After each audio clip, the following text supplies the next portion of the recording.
In 5 seconds, you are live.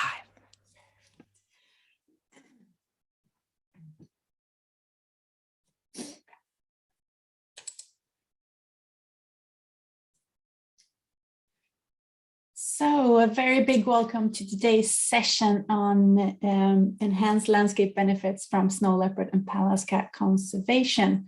So we're going to wait a few minutes and hopefully more people will drop in to this session. So we'll start in just a few more minutes.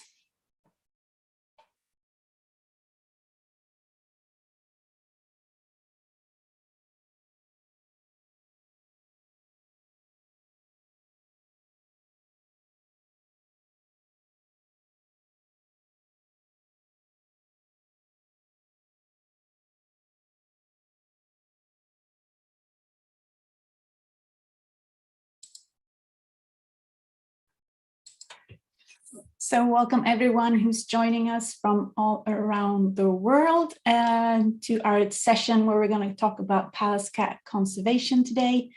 We're just going to wait a few more minutes before we start, just to make sure that we have people joining on the different platforms.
So welcome everyone who's joining us.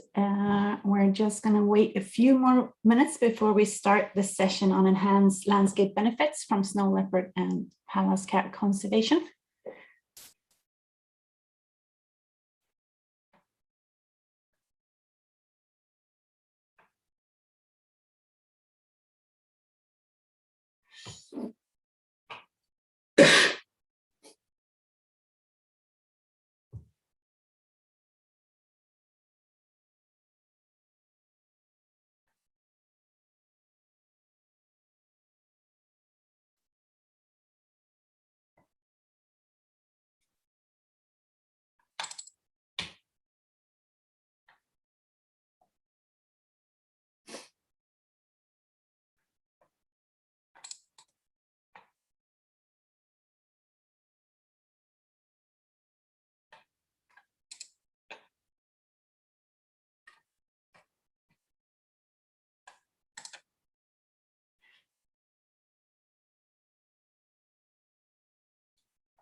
So let me see, I'll start sharing screens.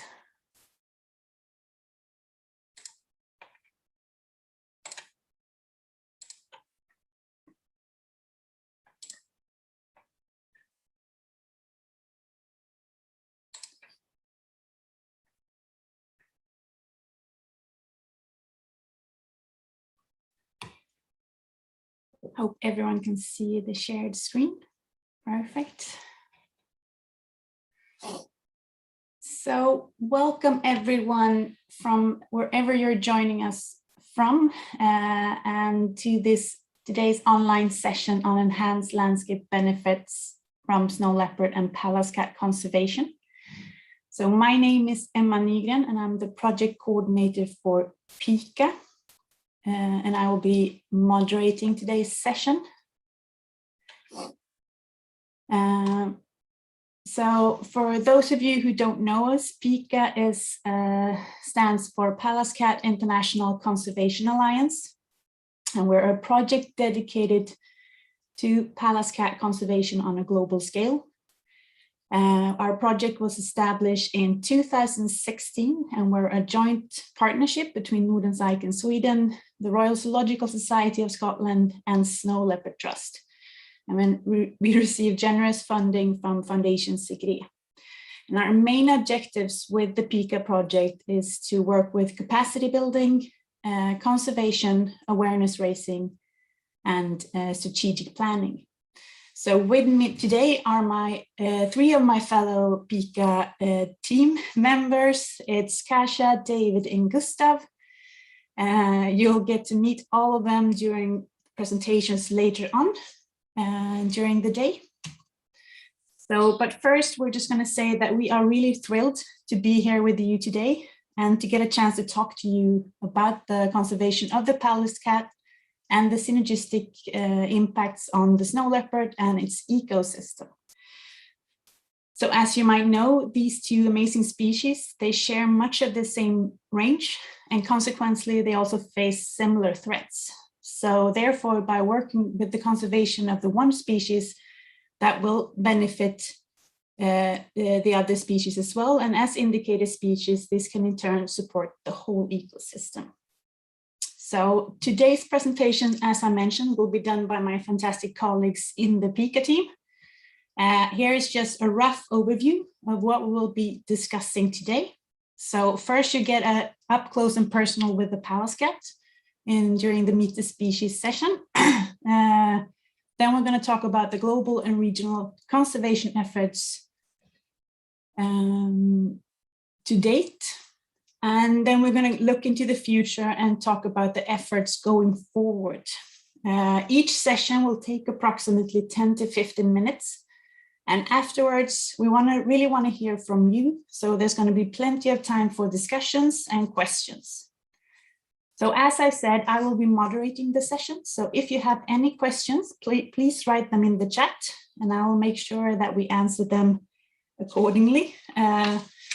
And finally, we just want to say a big thank you to GSLEP for allowing us to host this side event dedicated to the Pallas cat. So we really look forward to a great session and hope you do too. Before handing over to the first speaker, which is Kasia, we thought we wanted to show you a introductory video on the Pallas cat. So if you just bear with me for hopefully just a minute, I will try to switch screens to be able to show you the video. So let me see if I can pull this off.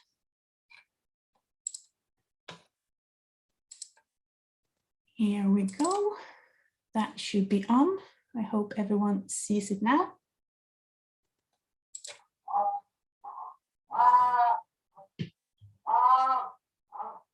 This is a Pallas cat. Also known as the manul, these small cats live throughout the steppes and mountain grasslands of Central Asia. This unique species has a very distinctive look. With its short legs, stocky, compact body, and long fur, it is perfectly adapted to the cold winter conditions that are typical of its mountainous habitat. The Pallas cat relies heavily on picas, a small, hair-like animal which makes up around 50% of its diet. The other half consists of small mammals like marmots and birds. The elusive Pallas cat has very specific habitat requirements, and this makes it an important indicator of ecosystem health. However, it is this reliance on specific conditions that also makes the Pallas cat vulnerable to a range of threats.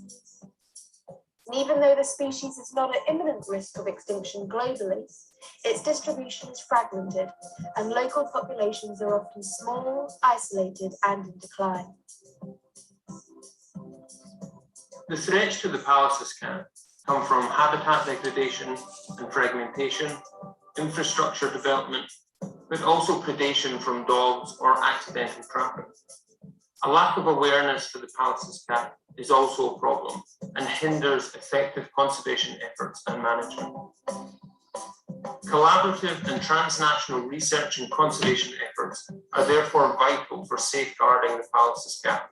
And this amazing small cat species is also a critical component of the unique biodiversity of the landscapes of Central Asia. The Pallas cat shares the same mountain habitats with the snow leopard, and sadly the two species face similar threats. Consequently, the methods and benefits of addressing pressures affecting snow leopards in their fragile habitats will be easily extended to the Pallas cat, and vice versa. Leopards and Pallas cats. These are both good indicators of the health of the mountain ecosystems.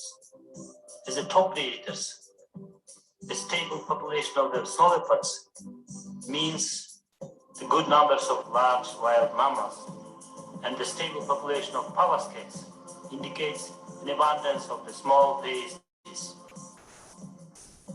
By extending GSLEP to advocate for the Pallas cat, the programme will not only protect the health and functioning of these fragile mountain ecosystems, but will also safeguard a number of additional species that fall under the wings of these two indicator species. Pallas cats in your country need help. Will you be an ambassador for this charismatic cat?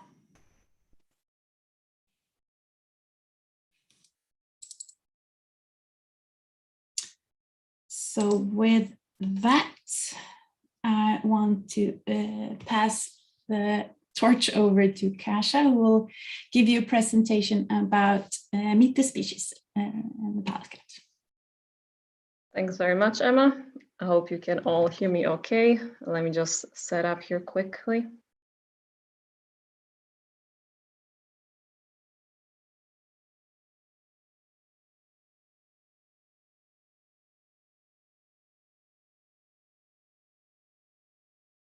Okay, can everyone see that okay? Good. Okay, so you've had a brief introduction to the Pallas cat in the video that Emma just showed you. And in this segment... Kasia? Yeah? I don't think it's showing Emma. Can you see that? No, do you want to maybe stop it and load it again? I think it's just... Yeah, it says it's starting to share, but it's in the process of. Maybe we'll just speak. Okay. Let me try again then.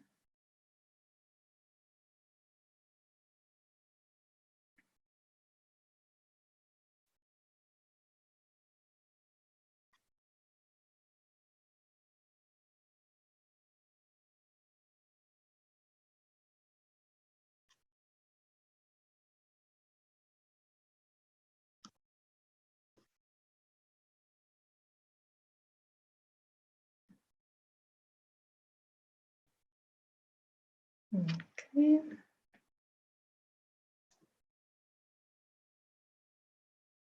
How is this? Can everyone see that? No, still a problem. Emma, you've got that. Do you want to try share? Yeah. If you just stop sharing there, Kasia, I'll try and share your presentation.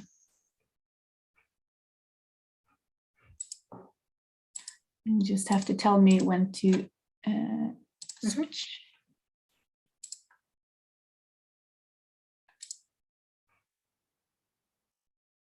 You see it there?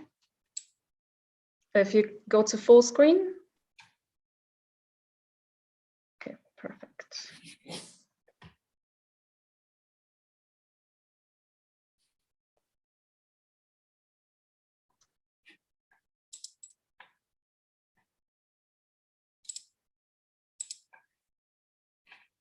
Okay. So can everyone see the slides now? Good. Yes. So I will need to tell you, Emma, when to switch. Right, okay. So yes, apologies for the hiccup. As Emma mentioned, I will introduce to you the Pallas cat in a bit more detail. So this distinctive looking cat is the Pallas cat, also known as Manul. And it is a species of a small wildcat that occurs throughout the steppes and mountains of Central Asia. It's a very secretive animal that is rarely seen and little known, even within the range countries. In fact, it is amongst the least studied wildcat in the world. And as a smaller, lesser known cousin of the snow leopard, the Pallas cat is also known as the small ghost of the mountain. And next slide, please. And now here is just a closer look at some of the unique traits and adaptations of the Pallas cat. The Pallas cat is the size roughly of a domestic cat, but with its short legs and dense fur, it makes it appear larger and stockier, and it also provides excellent insulation against the cold temperatures. The tail is also very thick and banded. The coat is stone-colored, which together with the small round ears provide supreme camouflage when the Pallas cat is hunting or hiding from predators. It also has these distinct black spots on the forehead, and interestingly, its eye pupils are round, as opposed to the slit-shaped pupils you would see in your domestic cat, or in fact, majority of other small cats. And these round pupils also give the Pallas cat this very expressive look, and the Pallas cat is somewhat famous for its very unique facial expressions. And all these traits make the Pallas cat perfectly adapted to the high altitudes and low temperatures that are typical of its harsh habitats in the mountains and steppes of Central Asia. Next slide, please.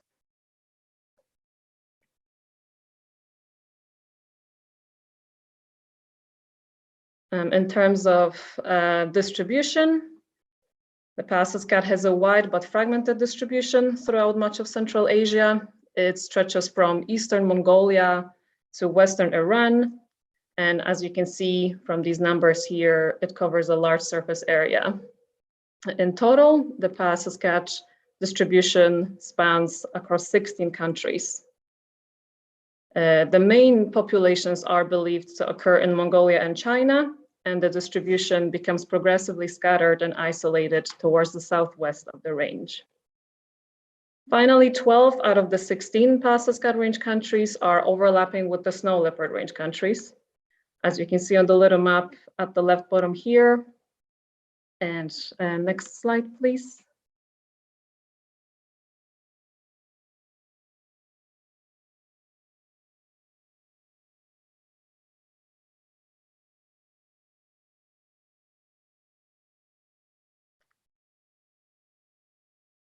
Thank you.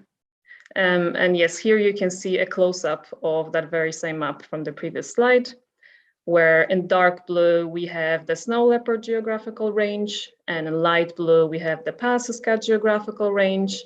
And at the bottom there is a list of all the Pallas cat range countries, including ones where Pallas cats co-occur with the snow leopards in white, and also additional 4 Pallas cat range countries, those being Armenia, Azerbaijan, Iran, and Turkmenistan. Next slide, please. In terms of species status, the Pallas cat is currently classified as a species of least concern on the IUCN Red List. For those that are not so familiar with the IUCN Red List categorization system, at the top of the slide, there are the categories that the species can be classified as based on their extinction risk. So going from the right, we have the least concern category, then near threatened, vulnerable, endangered, critically endangered, extinct in the wild, and extinct. And those orange and red categories are the higher risk categories. The Pallas cat is currently classified as least concern, so it doesn't fall under those high risk categories, which means that it isn't likely to go globally extinct in the near future. However, even though the large distribution of Pallas cat gives it some security against extinction globally, at the local scale, many populations are small, isolated, and in decline. And the species is currently not included in any national or management plans. There's also a degree of variation and uncertainty regarding the local status of the Pallas cat, which tends to vary per country. So for example, the Pallas cat is considered extinct in Azerbaijan, until recently has been in Armenia. It's considered endangered in China and Turkmenistan, and near threatened in Mongolia, Pakistan, and Kyrgyzstan, and data deficient in Nepal. And status of the Pallas cat is still unclear in other places, such as Uzbekistan and Tajikistan. So even though global extinction of the Pallas cat is unlikely in the short term, of more concern is the fact that the species may become regionally and locally extinct. Next slide, please. And now here is just a quick look at some aspects of Pallas cat ecology and behavior. The Pallas cat is a habitat and diet specialist, which means that it's very selective when it comes to its choices of resources. As mentioned before, Pallas cats are found in montane grasslands and shrub steppe, and they prefer areas that can provide them with good cover. Mainly, these are rocky areas or alternatively ravines or sometimes hill slopes. This preference for cover makes sense given that the predation is the leading cause of mortality for Pallas cats in the wild, and it's got a range of predators such as red fox, gray wolf, large raptors, domestic dogs, as well as humans. Pallas cats are also diet specialists, and they have a high preference for pica over other prey species, regardless of availability. And pica make up over 50% of its diet. And the rest of its diet is made up of other small mammals, such as gerbils, voles, or young marmots, or small birds. Pallas cats have a large home range relative to their size, with females averaging at 25 square kilometers and males at around 100 square kilometers. And this is presumed, they also occur at low densities. Estimated density for Pallas cats is between 2 to 6 cats per 100 square kilometers. And this is presumed to be partially a result of predation, as well as their very specific habitat requirements. These cats are known to live for up to 6 years in the wild. In captivity, they have been recorded to live up to 12. Next slide, please. Thank you. One very important thing to know about the Pallas cat in the context of today's session is that certain aspects of its ecology that we just discussed naturally predispose it to threats. So the very specific habitat requirements of the Pallas cat means that they are very vulnerable to any changes in land use, and changes in land use are on the rise across its range.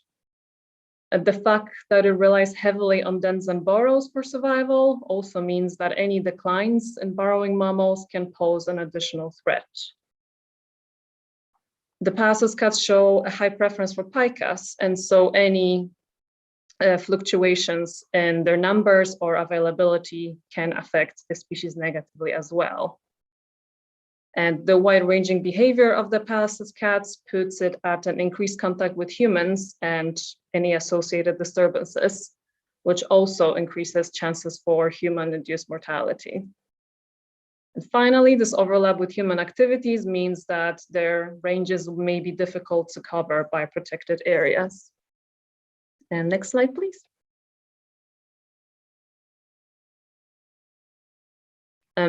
As we have discussed before, there is a high degree of overlap between the ranges of snow leopard and Pallas cat, and therefore the species share a lot of the same habitats. In fact, these two pictures you're looking at are taken at the exact same location, only at a different time of day, which you could maybe tell by the features in the background and the landscape.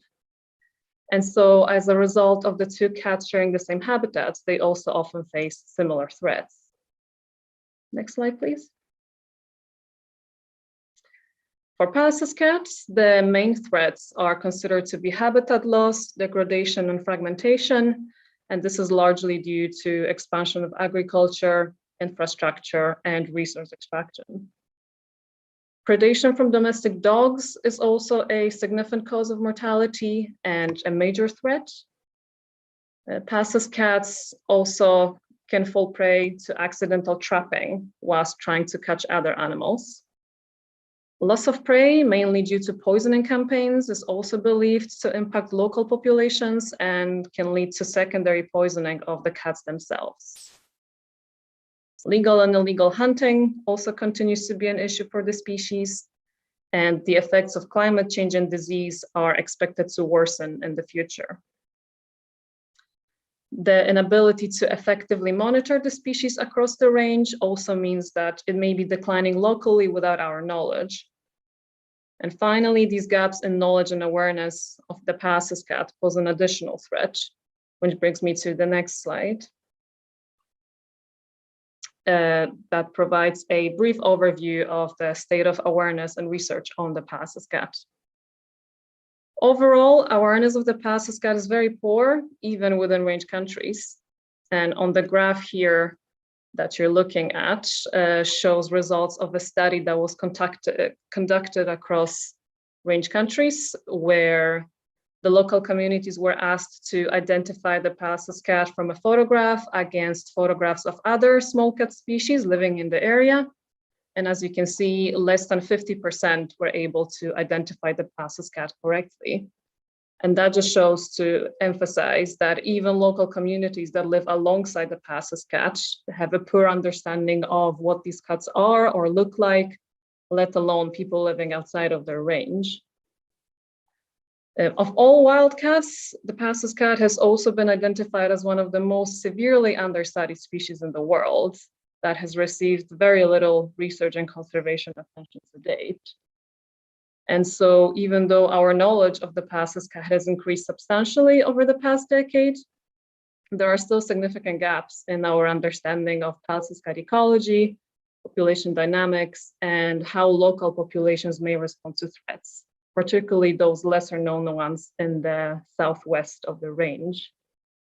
There's currently no long-term monitoring for the species in place either, and it also suffers from a shortage of funding for research and conservation. So taken together, those gaps in knowledge and awareness pose a major challenge to Pallas conservation as they hinder development of effective and targeted conservation action. Next slide, please. So just to quickly summarize, the Pallas cat is a very unique, elusive, and a poorly known cat that still remains a little bit of a mystery. However, it is a crucial component of the unique biodiversity of Central Asia. And as a mid-level predator, it also has important ecological roles to play that complement those of the snow leopard in the ecosystem that they share. Due to the very specific habitat requirements and dietary requirements of the Pallas cat, it makes it a good indicator species. However, those very same traits also make it very susceptible to any disturbance in the environment. And so while the Pallas cat is unlikely to go globally extinct in the short term, there is a risk that it may become locally and regionally extinct. Finally, since the Pallas cat shares a large proportion of its range with the snow leopard, the two cats often face similar threats. And so joint conservation efforts on these two cat species can result in synergetic impacts for the snow leopards, the Pallas cats, and their ecosystem as a whole. And I will now pass on to my colleagues David and Gustav, who will tell you a little bit more about the conservation journey of the Pallas cat, what has been done to date, and efforts going forward. Thank you.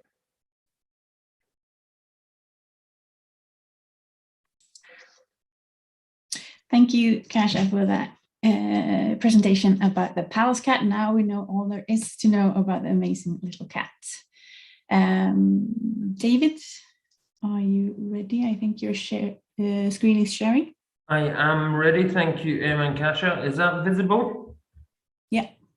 Okay, good. Well, thanks again for allowing us to present on this platform. As Emma said, there's many synergies between the Pallas cat and snow leopard. So being able to present and discuss some of these with the GSLEP communities is fantastic. So again, thank you all for this this platform today. So I'm just going to be looking at some of the conservation and research efforts that have been carried out to date, some of the different networks and communities that are collaborating to further Pallas cat conservation, and then again, just to look at some of the relationships and potential collaborations between this species and the snow leopard. So just starting off, the largest network for Pallas cat research is undoubtedly the Pallas cat working group. This is an incredible community of Pallas cat researchers and specialists that assist each other in furthering conservation efforts and research efforts right across the Pallas cat range. It's a global network. It's not all members are researchers or specialists from range countries. There are several from out with the range countries that do what they can to assist, but certainly the majority is made up of an incredible group of people right across the range that are carrying out and have been carrying out incredible work since 2012. The working group is chaired by Anna Barashkova, who's a Russian researcher and who we also support and collaborate with through the Pica Project. But I'm sure you'll appreciate, a bit like the snow leopard, with such a vast range across Central Asia, it's a huge job being able to pull everybody together and have that common line of communication. So Anna does an incredible job developing this working group and doing everything they can to further our understanding of this incredible species. In the two images here, myself and Emma were privileged to be invited to a regional Pallas cat conference in Novosibirsk in Siberia in 2016. This largely focused on a lot of the conservation and research efforts in Russia and surrounding countries, but was a fantastic opportunity to bring everybody together, and was one of the first occasions of this type of working group meeting. In addition to that, and as part of our Pica project, we had a global workshop in Sweden, in Nordens Ark, where Emma's based, in 2018. I'll touch on some of the reasons behind this workshop in a few more slides, but this was another opportunity to bring together researchers and specialists from the working group and right across the species range and sit together in one room, which was incredible, especially given the last 2 years that we've had. So two fantastic opportunities to work together with this working group. Next, I would just like to touch on a sort of another networking community, which is our own Pica Project, the Pallas Cat International Conservation Alliance. Emma's already introduced you to our project, so I don't need to say much, but I just wanted to give you a little bit more information. Now, the Pica Project was established in 2016. Our aim for the project was really to do everything we could as individuals out with the species range to increase awareness, to improve conservation and research efforts, to provide support through financial support, and to increase capacity building and strategic planning. Basically, we see Pica as a vehicle to help deliver and support conservation and research activities through the working group and through other dedicated individuals across the species range. Now, we're an incredibly small team. You see most of us today. Emma is a project manager, Gustav, obviously from Snow Leopard Trust, Kasia and myself are from the Royal Zoological Society of Scotland, and our head of conservation and science, Helen Sen, also supports us in the Pica Project team. As Emma mentioned, we're really privileged to have ongoing support from Foundation Segre. Without the support, the Pica Project would not have started. And for such a small team, we like to think that we've done everything we can to contribute to the development of Pallas cat conservation and research across the range, and at the same time improving our knowledge, improving our understanding, and improving our ability to work with communities and individuals right across the species range. So just to introduce to you some of the activities that we've been doing over the last few years in the Pica Project. As Emma mentioned, that we started in 2016.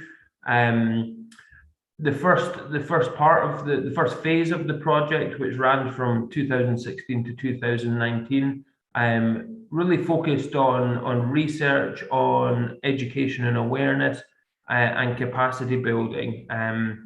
So in order to achieve that, we had many activities, including a field expedition working in collaboration with Snow Leopard Trust, out to Kyrgyzstan, where we carried out some research looking at camera trapping techniques and the potential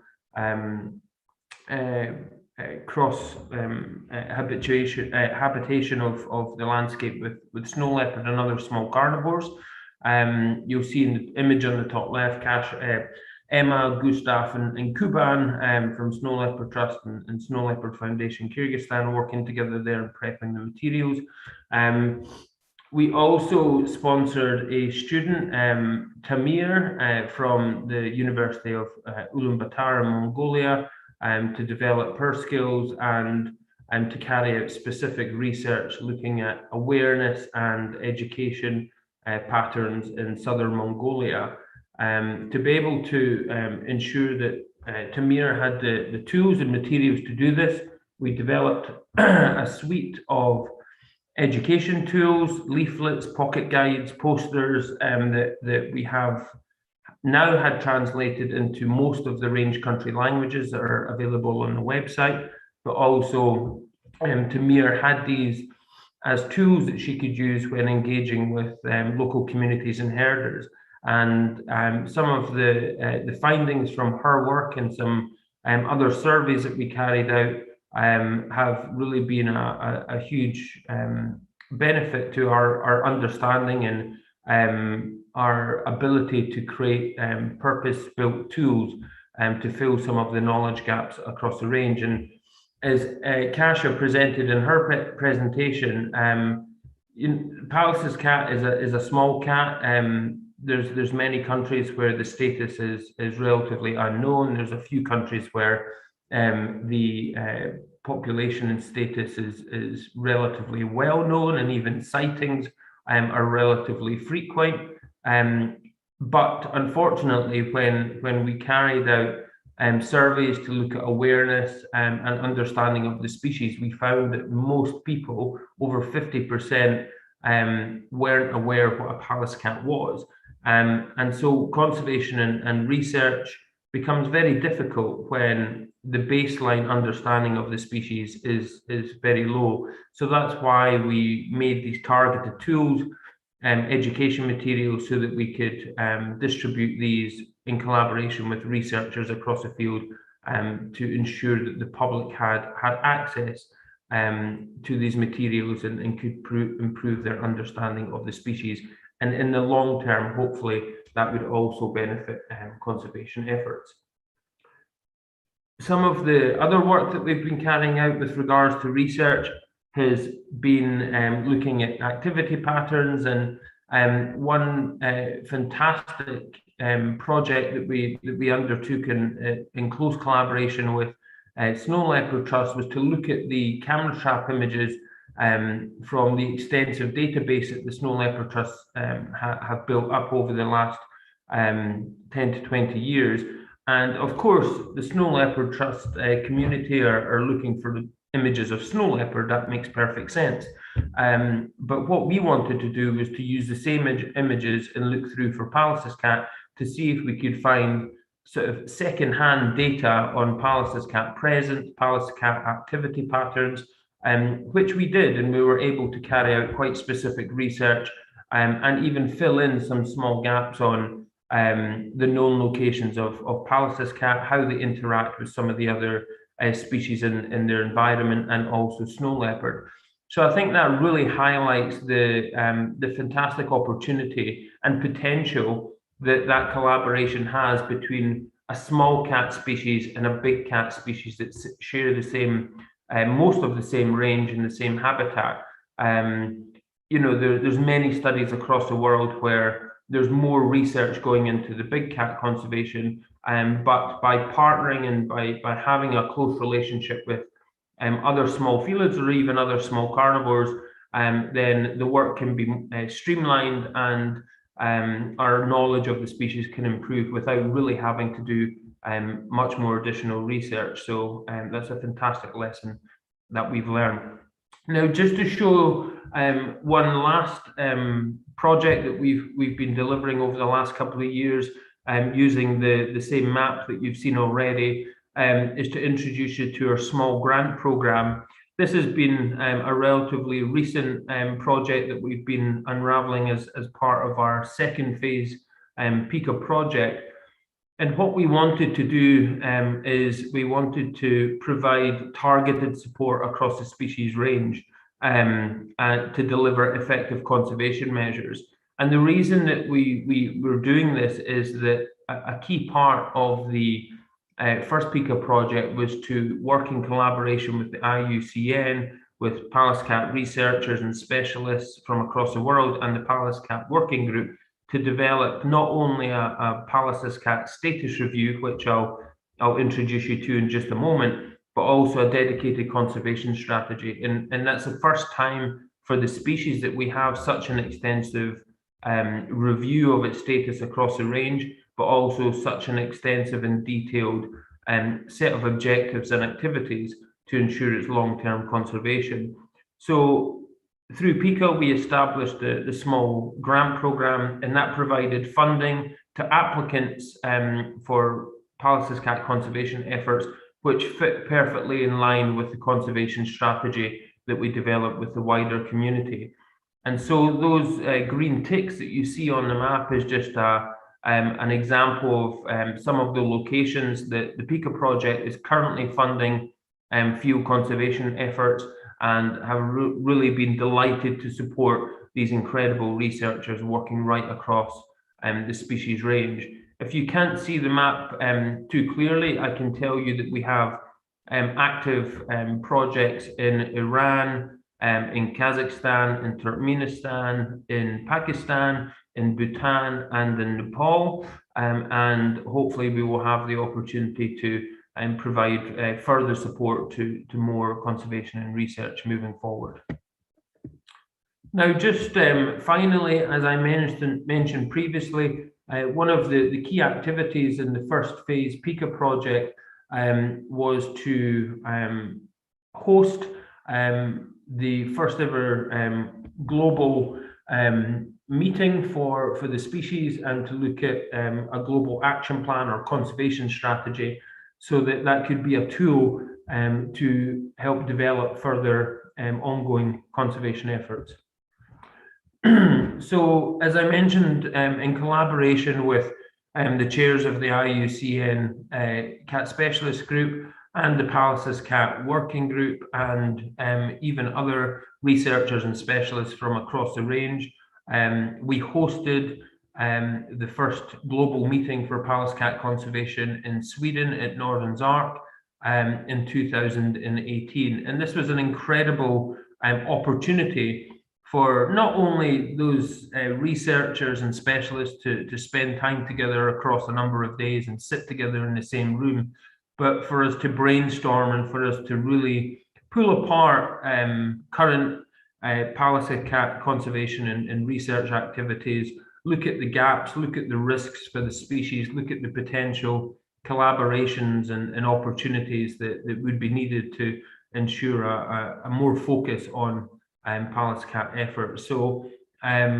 this was a 2 or 3 day meeting in Sweden, where we had most of the range states represented. We had many members from the Pallas cat working group, and the meeting was facilitated by Urs and Christine Breitenmoser, the cat specialist chairs, and it resulted in not only the first Pallas cat status review, but a dedicated conservation strategy for the species, which moving forward is going to be an incredibly valuable tool. So this document is available in PDF format. We'll be more than happy to share it.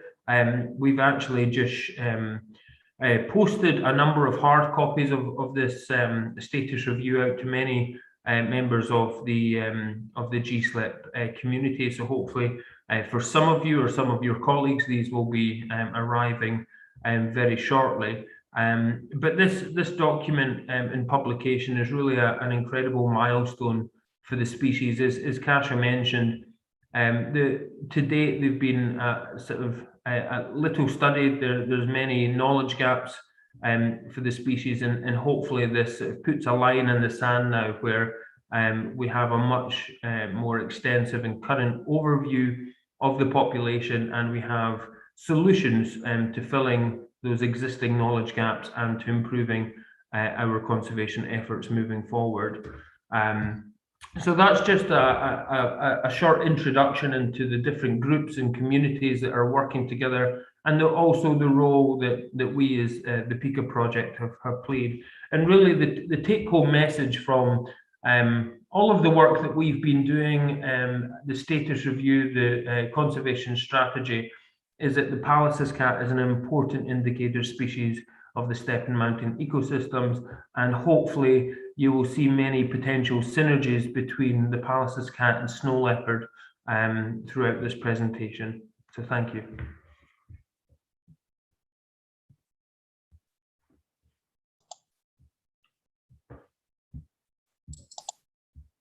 Thank you so much, David, for that presentation. And Gustav, are you ready for sharing? Yes. Okay, you see my screen there, Emma? Yeah. Great, thank you. And good morning, good evening, and good afternoon to everyone, wherever you are. So I'm going to be talking about global conservation efforts going forward.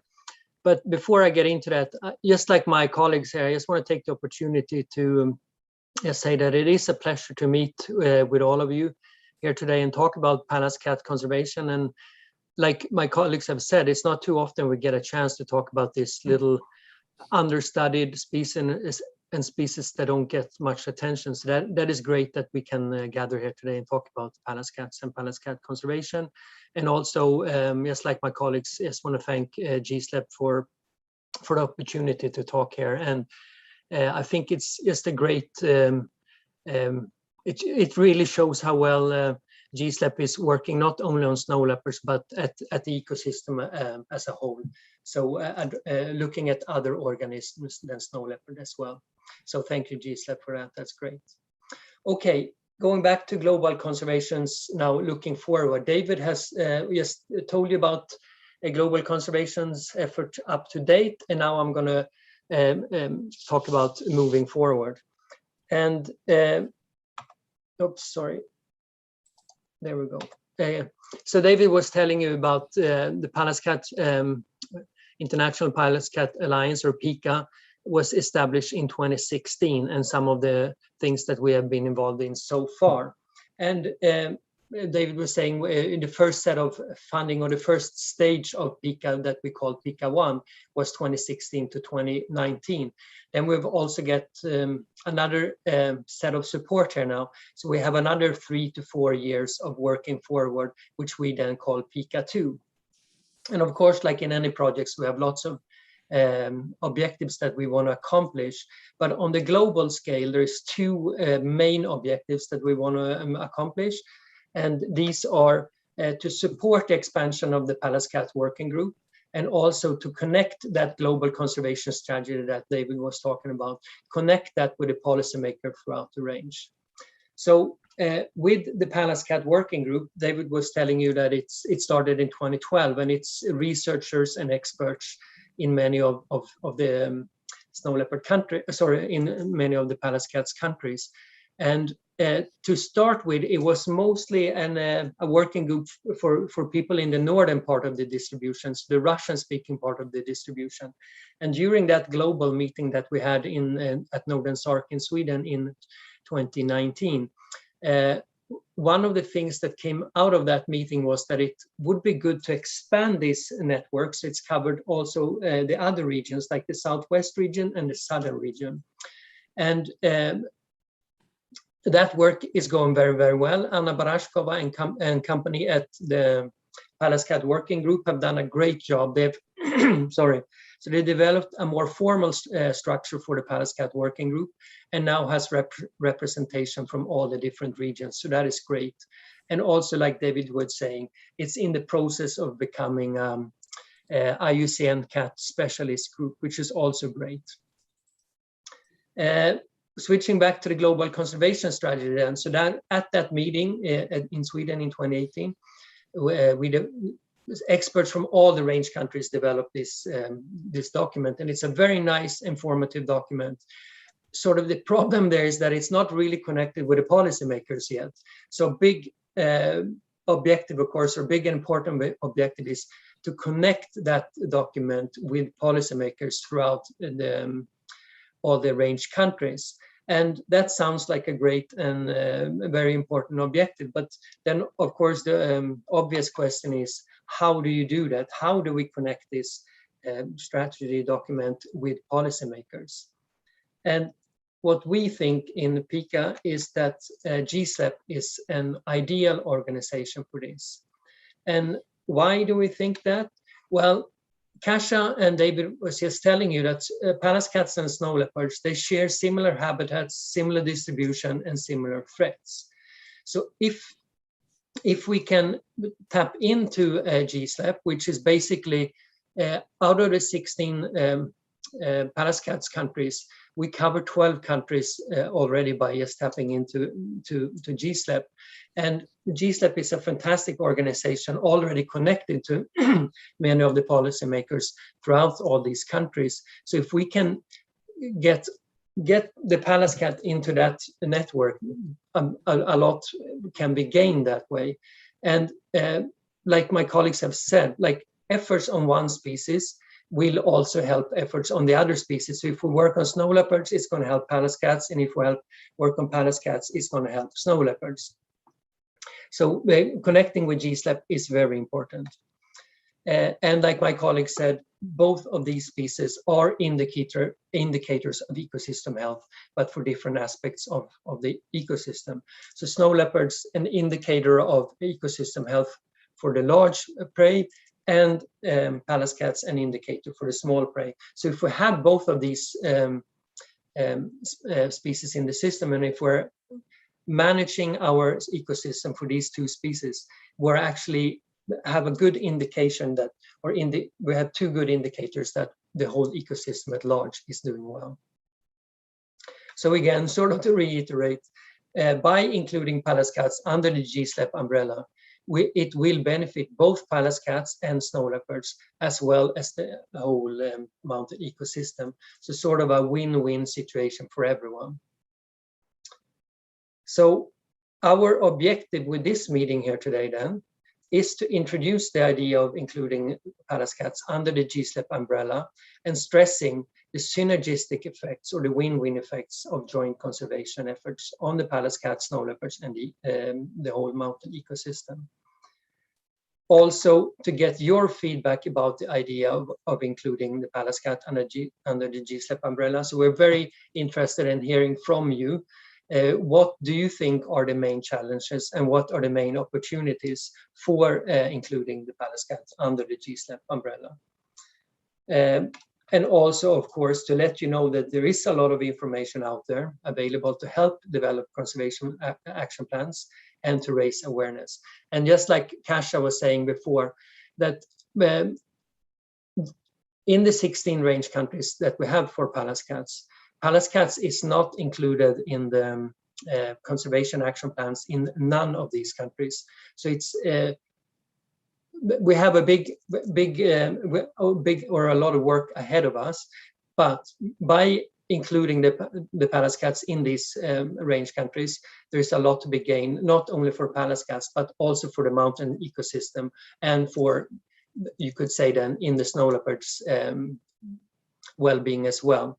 So that is basically what we want to do here today, introduce the idea. And we know that it's not going to happen overnight, but what we do here today is basically just putting the Pallas cat on the table and putting the idea on the table. And then the other thing, discussing with you and get your feedback of what your ideas is about this initiative. And with that, I want to thank you for listening to this part so far. And now we're going to move into the discussion about including the Pallas cats under the GSLEP umbrella.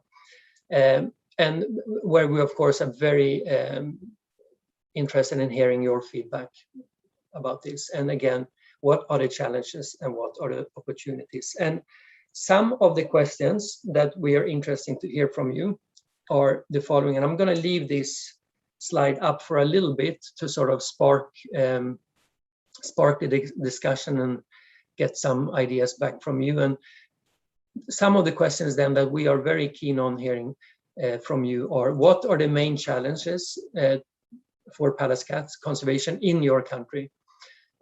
Like being a small and understudied species, yes, these species don't get a lot of attention, but what can we do to improve the conservation status? What support would help to include the Pallas cat in national conservation plans and efforts going forward? And also, okay, Pallas cats is a species that don't get much attention, and that is a challenge for a lot of the smaller animals. Tigers, lions, snow leopards, and so on, they're big and they get a lot of attention. Might be easier to get attention and to work with these species, but can we draw some parallels from other species that also don't get much attention? It might be plants, birds, or some other small mammals. Can we learn from them how to work on Pallas cats? Then we would be very keen to hear from you. Have you worked with other species and maybe have ideas like, okay, this would be a great idea. You know, we struggled for years to get more attention on these species, but then we did this, and maybe that can work also for the Pallas cat. So these things are things that we would be very interested in hearing from you. So I'm going to leave this, Emma, and maybe you'll take over from here. Okay, thank you, Gustav, for that presentation. And as Gustav said, now we really want to hear your feedback. And if you have any questions, either you could write them in the chat, or if you prefer to, and I'll read them out, or if you prefer to answer the question on yourself, then please raise your hand and we can unmute you and we can answer the question or ask the question. Or also, if you have feedback on the questions that Gustav have here on the screen. So what are the main challenges for Pallas cat conservation in your country? What support would help to include the Pallas cat in national conservation plans and efforts? And are there any small species that don't get much attention that we could learn from? So if you have any feedback on those three questions, we would very much appreciate that as well. If you don't have the time to answer those questions here at this presentation right now, then we would of course also like if you could email your feedback on those questions or any other feedback. So we'll also put our emails. I can put my email in the chat, so you can email me, or you could also visit our website. I'll put that in the chat as well. And there you'll find a general email which goes to all of us. So we'll answer those questions as well. But we have one question here, which is, I think maybe David, it would be the best one. What can regional governments do to support Pallas cat conservation? Okay, thanks, Emma. Well, I think Gustav's touched on this point a couple of times, and one thing that was identified during the process of writing the status review and conservation strategy is that despite our knowledge of the species across the range, despite our sort of extensive compilation of data and research and population trends, and despite the fantastic network of researchers working across the range, one thing that is missing for the species is recognition on range country or regional management plans, landscape environmental plans, and so on. And I think that if local governments and policymakers were to do one thing that could really help in the long term, perhaps without a huge amount of investment in the short term, is to include the species on such plans, to be aware of its presence, to be aware of its impact, aware of its ability to act as an indicator species when any large scale planning or management plans are being carried out. And as has been mentioned already, you know, we can see many benefits from collaborating with the snow leopard community. So even when activities are being undertaken, looking at the larger, more charismatic species across Central Asia, I think having Pallas's cat in the consciousness and thinking about its role, the impact on Pallas cat or the impact of Pallas cat on other activities would be really a fantastic activity for governments and policymakers. And hopefully by doing that, we're not just giving more attention to Pallas cats. We're not only sort of making some of the regional legislation apply to the species, but hopefully we're also improving the understanding from other individuals, you know, be it custom guards or national park wardens or forestry managers or landscape project managers, just to be aware of the species. And of course, anything like that, it may sound very easy, and in truth, it may be a lot more complicated. You know, just to add a species to these large plans for any that are being developed. But of course, Pica are here. We're always happy to help if there's any information that we can provide, if there's any other materials, or if there's individuals that we can help connect you with, then we'll do everything we can. So if you are part of the development of any management plans, or you work with colleagues that are, or even if you just are from one of the range countries that perhaps we don't know so much about, Pallas's cat, for example, China, then please get in touch. We'd definitely be happy to do everything we can. But a bit of a long answer, Emma, but hopefully that answers the question. It does. Thank you, David.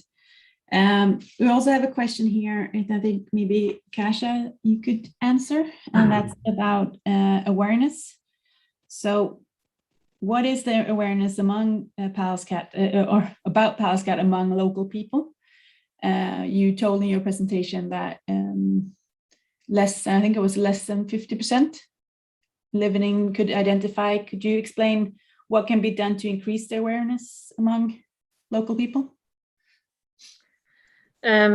Yes, the study that I mentioned was conducted a few years ago amongst numerous Pallas cat range countries, and at the time, yeah, as we mentioned, the awareness has been very poor, so that even when presented with the picture of a Pallas cat against pictures of other cats, people weren't able to identify it correctly.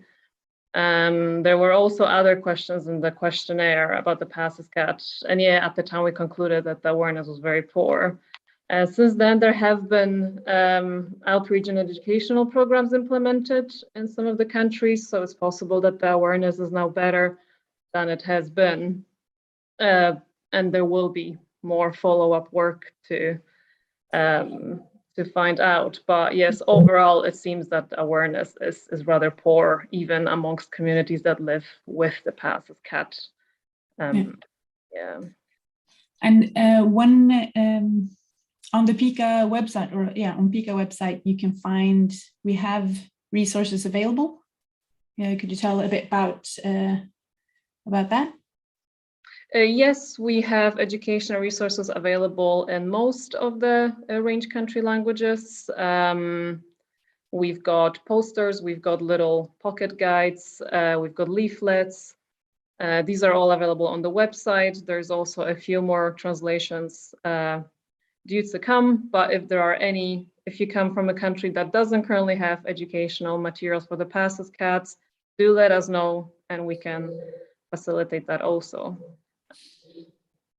Thank you, Kasia.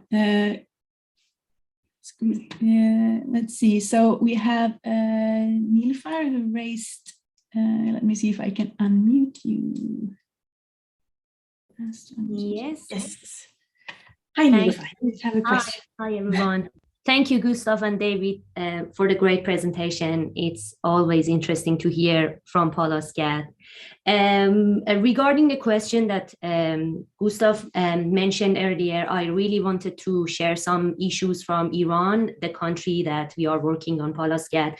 Thanks to Pica financial support, we could be able to start our new phase of project here. And for us, actually, trying to build accurate data. I mean, just make an accurate database and baseline information on Pallas cat is something really controversial and challenging, because we have very, very limited information on the species in the country, and it makes difficult to convince experts, even in the Department on Environment or other NGOs, to collaborate for Pallas cat conservation. Because of, as I mentioned, we know very, very less about the species, and it's really challenging for us. We have no information on population of the species, and it's also challenging to get this kind of information because of limited access to equipment, or we have very less information on how we can actually make accurate information on population of the species in the country. So these are some of the challenges we are facing. And during the new phase of the project, we only try to focus on raising awareness among local people and, of course, rangers, to just get more attention on Pallas cat and other small cats of the country, to receive more reports and records on the species, and just try to say that small cats also matter, because there are more attention on Asiatic cheetah and Persian leopard in the country. Of course, we understand the status of those species, but at the same time, it's really interesting and at the same time important to know more about the small cats situation in Iran. So I just wanted to say that if we probably try to make more accurate and reliable data on the species, and trying to convince people to join us and have more collaboration on creating this kind of baseline information, it probably could help us to raise awareness on importance of small cats conservation, especially Pallas cat, the species that we are working on in Iran. Thank you, Nilüfer. Gustav? Yeah, no, thanks, Nilüfer. That's very interesting to hear. And I think you bring up a lot of things, things like, you know, how the information that we have about Pallas cats, it varies a lot. So some regions we basically have, well, we can almost say no information, extremely little information. And then some areas, especially perhaps the northern areas, Mongolia, Kazakhstan, and some of the Russian areas, we have more information. But it really stresses the need to work in all of the areas. And I think also highlights how important it is, the expansion of the Pallas cat working group to include the whole range. So that is great. And also the challenge of, you know, you were saying small cats also matters, which is also a good point. You know, it's difficult to work with these small species that don't get a lot of attention. So that is great. And also the need for support. You know, okay, it's easy to say that, yes, we need more information for all the different areas, but, you know, that's what we're trying through Pica then, to help support work in some of the areas that we don't have a lot of information. And also in our small grant program, you know, we're trying to, especially from the south and the southwest, get more information from these range countries. So yeah, and if anyone else here in the crowd has anything to add about that, we definitely would be very interested to hear more about that. We have a question here from Kostub. How harmonized are laws across range country that deal with poaching of Pallas cats? Maybe I'll get a first. I think David had to unfortunately leave, right? He's probably would have been the best. In the status review, I know we reviewed all the information about the species, and I know David was leading the chapter that was talking about legal issues, and basically, I think the Pallas cat is protected in all countries but Mongolia. So Mongolia is the only country that nowadays have legal hunting of the species. But as far as harmonization among the countries, I would say that is extremely limited. I don't think there is any harmonization. I mean, just like we as mentioned before, Kasia and David and Emma said, you know, there is the species is not on any of the countries' management lists. There is no management plan for the species in any of these 16 countries. So if it's not any action plans within the countries, you would expect that the harmonization or the collaboration among countries is more or less non-existent. That's what I would guess. So yeah, can't really give you too good of an answer there, Kostub. And Kostub, if you have anything, you know, like, I know you're working lots on legal aspects on the snow leopards, and maybe you have encountered some of the stuff about snow leopards. So please chime in. Hey, Gustav, thank you. No, I mean, it's good to know that at least all the countries have laws which prevent poaching, but for Mongolia. So I think one of the starting points could even be that, you know, end of the day, engagement happens when there's a call to action. So if there can be a gentle, in partnership with some government agencies and individuals who are part of even GSLEP program, if we can, if that can be. The government can be persuaded to at least take it out from the legally huntable species to begin with. And I think the recent paper that Tamira led, I think that can be a nice premise to work around it, because it's showing decline, right? And I think that's a solid argument one can possibly make there. As far as harmonization is concerned, yeah, that's something we've been trying to work for a while. It's not easy, as you rightly said, but I think it can become an important issue if and when the illegal trade in or transboundary trade in Pallas cat becomes a bigger challenge, which I have no idea whether it is a problem right now or not. Like in snow leopards and tigers, it is a challenge, which is where it probably is required. There's just one more point I wanted to add here. I'm sure you all are aware, but India is likely going to receive and also invest several $1 million for small cats in the upcoming GEF7 grant that they have applied for. So it's almost entirely focused on lesser cats. I don't know why they call lesser cats, better call them smaller cats. But I mean, they're no lesser by any means.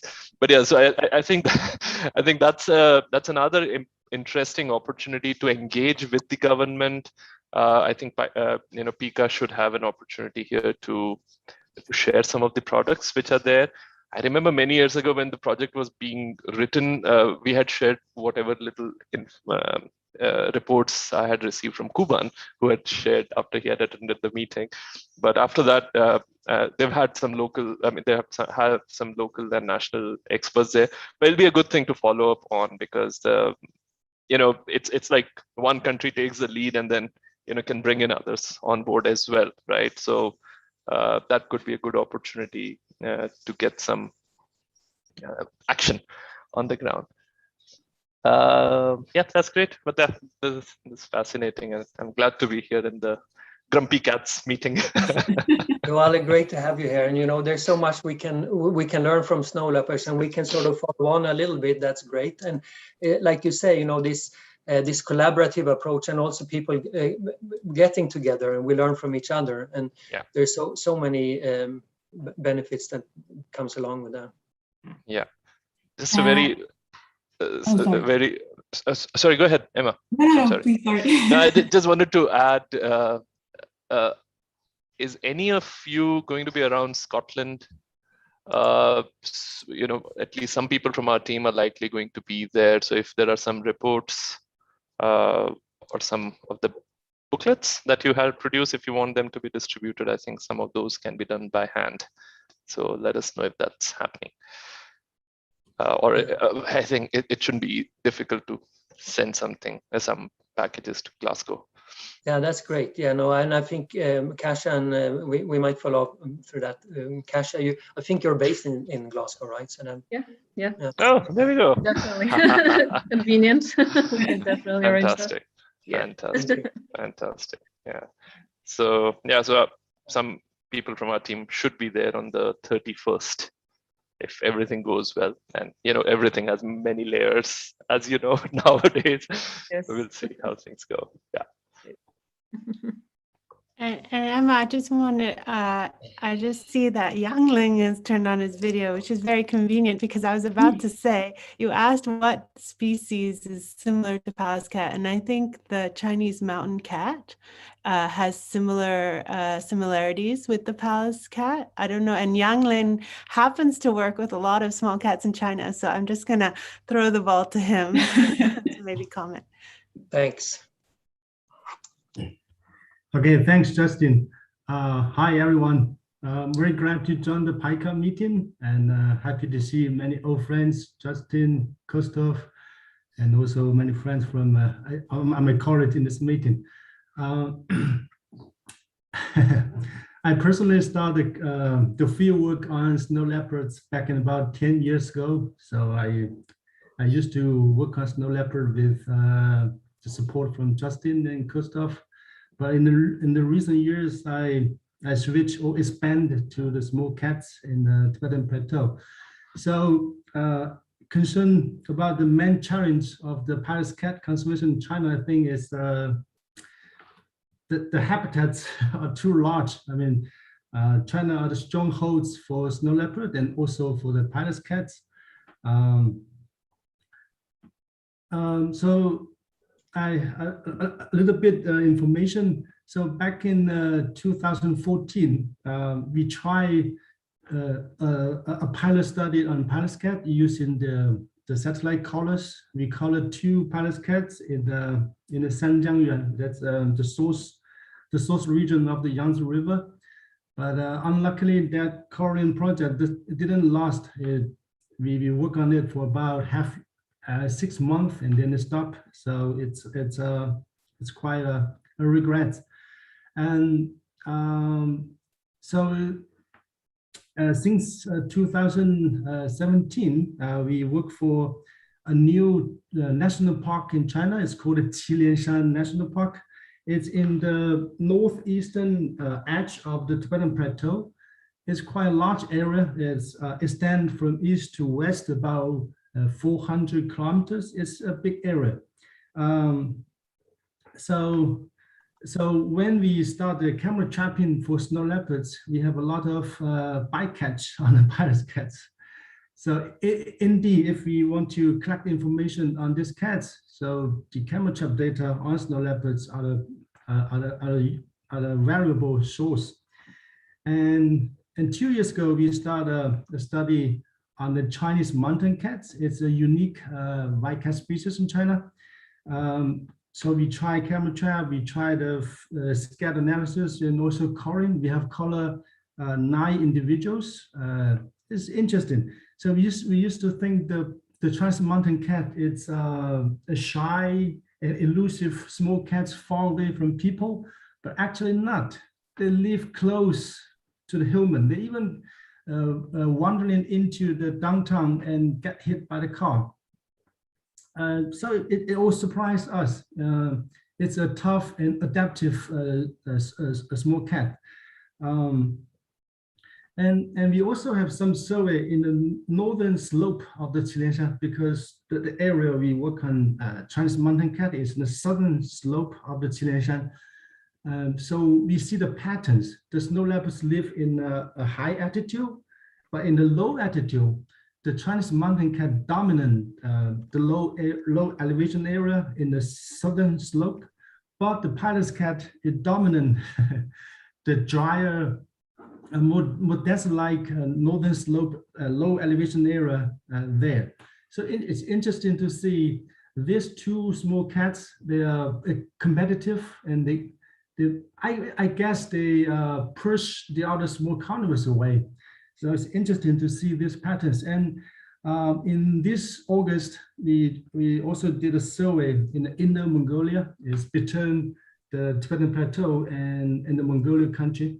Not many snow leopards in that area, but the Pallas cat persists there. They live in low density in some mountains area.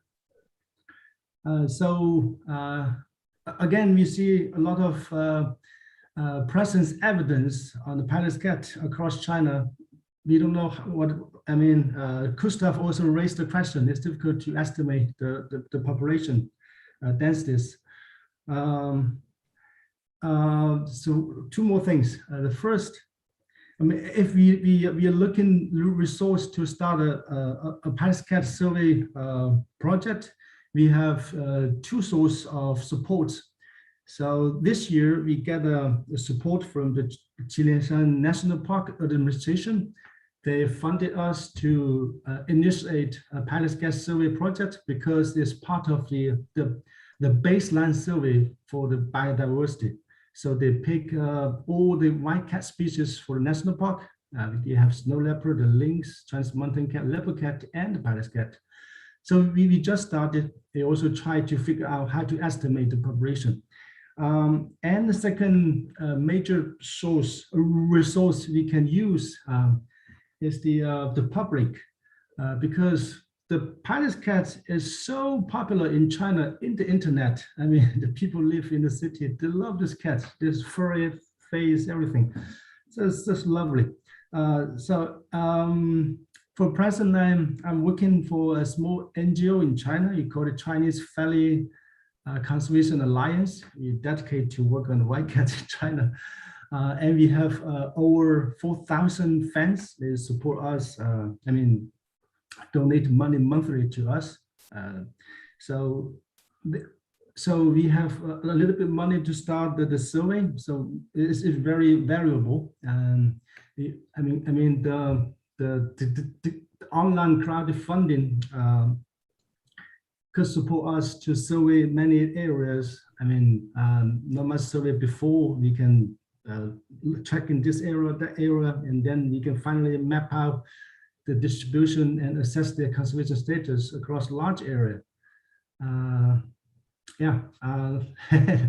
So very glad to get in touch, and also glad to involve in the Pica thing, and the Pallas cat things.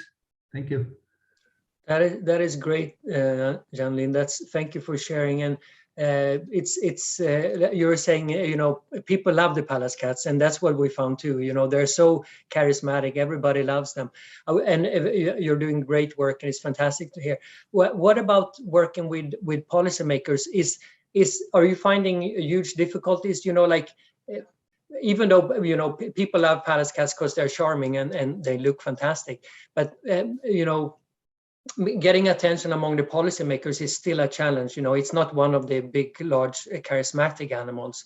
Are you finding that's a challenge too, to either for the mountain cat or for the Pallas cats to, you know, we are doing great work on the research. What about the challenges, as far as getting into with the policymakers? Is that a difficult step still?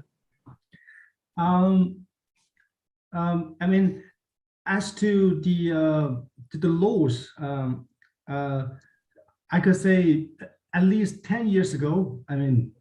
10 years ago, we can see a lot of stories about killing these animals, for his fur or for the other products. But specific to Chilean, this area, everywhere I visit the herders, they are aware of that. They are protected animals and they're not allowed to kill them. So the awareness and the law enforcement in this area, I think it's in the place, so we could stop the illegal killing. And the other reason is that it's no place to show the products. It's not a profile animal. So it's another reason for no hunting animal and no heavy hunting. And as to the supports for the monitoring, the survey, I think the policymaker or the administration in China don't pay much attention to it. Even for the snow leopards, we don't have a national-wide survey because there's no impressed danger for the species. The people feel there's still a lot of snow leopards and a lot of Pallas cat there. It's not in danger. So the majority funding now are devoted to the national park or to the nature reserve, but not specific to the species. Great, thank you, thanks. And Yangling, because we know about the feral dogs being an issue in Zhejiang, right? Is it also an issue in Chilean Shan and a threat to Pallas cat in that area? Not many information on that. According to my impression in the field, the feral dogs in Chilean, I think it's less in some area in the Zhejiang, because the rush for the dog has crashed over 1 decade ago. It's about 1 decade ago, the dog is so popular and the price so high, so people raise a lot of dog, and suddenly the market cracked down and people just leave the dog into the field. So that's the origin of the problem. But after, over time, those dogs just disappear. But we have another hypothesis. The does, the other white dog, the does in the Chilean mountain, they disappear, quite a sudden disappear in the late 1980s and early 1990s. So the connection between the crash of the doe population and the dog, we suspect the dog transferred disease to the does and made them decrease. But that's all guess, hypothesis. We have no evidence on that.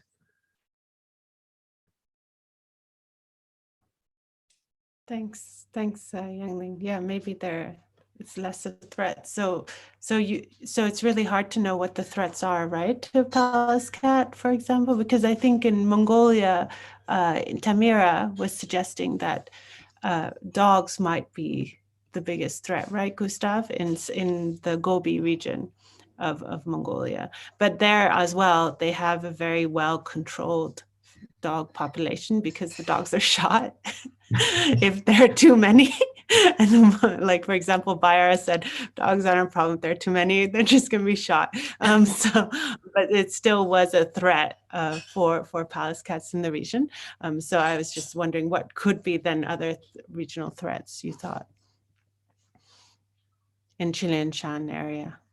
Yeah, I think there's still some dogs chasing and kill the Pallas cat, but we don't know the numbers. And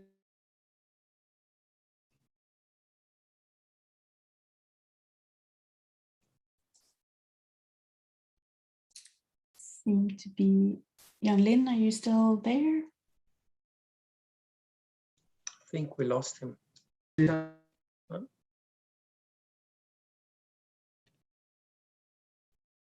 Yeah, maybe we can get back to John Lin then if he, I think we lost John Lin, the connection there, so. Yeah.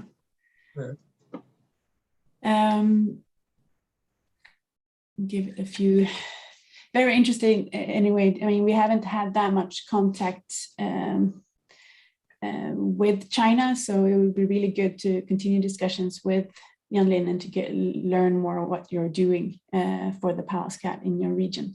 We have another question here from Costume. How are Pallas cat population estimated?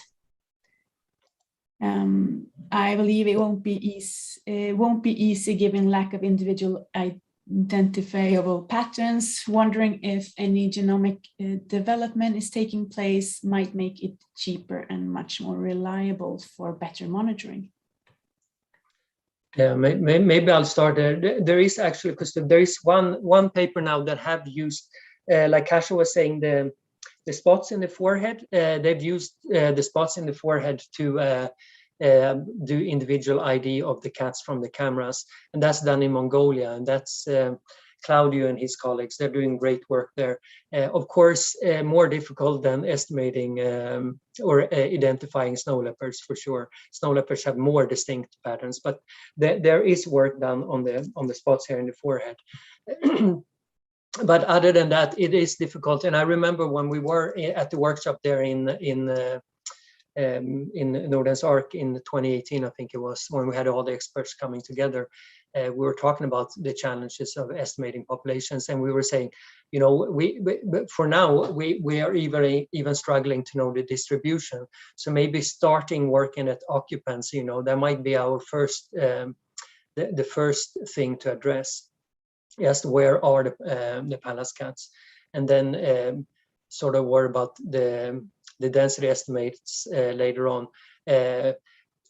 Very labor intensive, of course, but there are ways to do it, and even more perhaps labor intensive and expensive would be to do DNA population estimates from scats. They're difficult to find, and then of course the DNA is expensive. But is it easy to collect Pallas cats scats? I would say no, because I don't think enough people know enough about just being able to separate what is a Pallas cat species and what is not. So, like, you know, with snow leopards, they're a little bit bigger. The one we will probably mistake them for in snow leopards is wolf scats. But when we start to collect scats from Pallas cats, there's a number of species that have similar size scats. So we're probably going to spend a lot of money and time just, you know, first to do DNA and say which of these cats are Pallas cats, and then move on and do individual IDs. So it's definitely a challenge to do density estimates for sure. And I would say Claudia and them are probably one of the few that have done good population estimates. Of course, you could do the old traditional population estimates with marker capture, where you put earmarks in them. Again, labor intensive, and really we don't have much information about density estimates. So that's a little bit of, hopefully that's a little bit of an answer to your question there, Costume.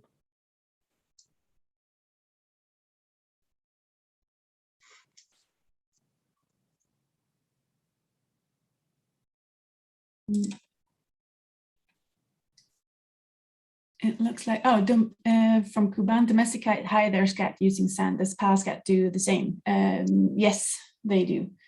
So at least when you have them in captive settings, you can see that they cover their scats as well. So it might be also problematic to find them if you, I mean, they have the latrines, so you could probably, but it's, as Gustav mentioned, it's probably difficult to differentiate between Pallas cat and other small carnivores.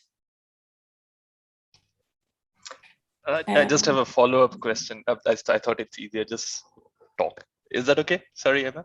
Yeah. So I mean, very closely related to what Kuban's saying. Again, because there are some Pallas cats in the zoos, and zoos are also interested.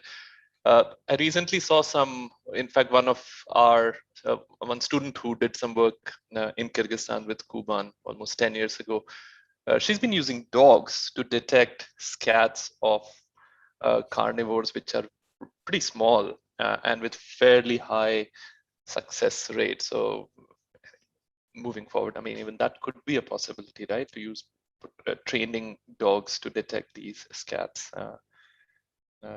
Yeah, they may not be easy to find though, I believe. No, but that's good, and it's a good point. You know, also that you would find a more unbiased way of collecting, because otherwise, let's say dominant animals tend to put their scats more in more what do you call it, exposed parts, whereas the subdominant animals might cover them more. Then you might get a biased sample as well. So it would be good to get perhaps, if you could use dogs to find the scats and then in an unbiased way, that would be great. Of course, you could be really nifty and put up hair catches and all that, and you could photograph and, you know, say, okay, was there a Pallas cats there and things like this. But in short, it's going to be very labor intensive. I'm sure, you know, if you really want to do it, yes, there are ways of doing it, but labor intensive. But like I was saying, you know, there are some people that are starting to work on, you know, identification. Challenging, of course, because I'm sure it's relatively high numbers that you can't ID from there, so you kind of have to discard them, and all those images that you cannot ID. So.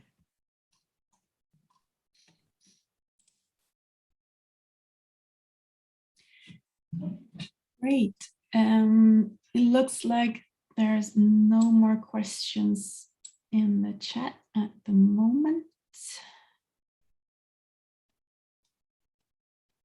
No. So I think then maybe we'll start to end this session now. As we said going in, we want to extend a great thank you to GSLEP that we have been able to have this side meeting dedicated to the Pallas cat. It's been great. It's been great discussions here, and we really look forward to working with you in the future to increase the profile of the Pallas cat and hopefully get it into a few management plans around its range. So even if, as Kasia mentioned, it's a cat that's not endangered on a global scale, there are still problems, as we've heard, in different regions. So we do need to put more attention on this cat as well. And thank you so much, everyone, for participating in the workshop. I don't know, Gustav and Kasia, do you want to say a few end words? I just want to also say thank you to everyone for joining today. It's always great to talk about Pallas cats, and the more people we can get from different parts of the range together, the better. Like I said, it's not too often we get the opportunity to do this. And then also, just again, sort of, if you have ideas of from either from Pallas cats or other species that you think would be useful for us, please email us. You know, if you one day think, oh, you know what, that would be very applicable also for Pallas cats, feel free to email us. And if you have any other follow-up questions, definitely please follow up with us. Either, you know, you have our contact information on the Attendify site here that you all logged in through, or just Google Pica and you will find us. But please feel free to follow up with us, you know, about anything. We're just very keen to hear more from you. So. Yeah, same as my colleagues, I also wanted to say thank you for having us for the second year in a row. And yes, we always like to talk about Pallas cat, and GSLEP is an excellent network for us to do that. And if you are interested in Pallas cats, which hopefully you are because you're here, there are some resources both on our website and on our knowledge kiosk on Attendify. And yeah, like my colleague said, if you have any other questions or queries or feedback, please do get in touch. Thank you so much. Wish you all a lovely day, evening, or night, depending on where you are. Thank you so much and have a good day. Thank you. Thank you. Bye.